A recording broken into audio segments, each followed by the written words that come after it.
به نای چنل حالتون امیدوارم خوب. امروز اومدیم با یه ویدیو جدید. ویدیو چی؟ مغز بازی با اسنایپ. مشکل ویدیو اینه که من هنوز اسنایپ ابن پینتان میکنم. یعنی یه کیلو شده زیر من میاد انتقام میگیرن، نتونست. یارش هم میاد انتقام یارش رو بگیره، این هم نتونست.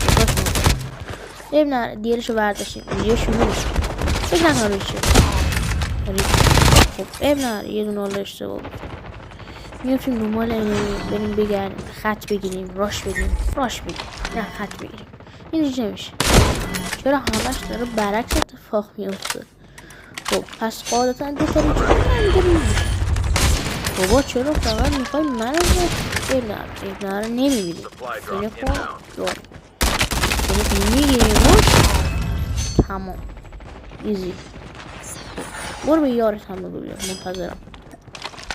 بعدی نزدیک هدش دادم ولی خب من ولکن نیستم. 150 فوری نیستم دوباره این هوایی این بازی کنم با فلش میزنه.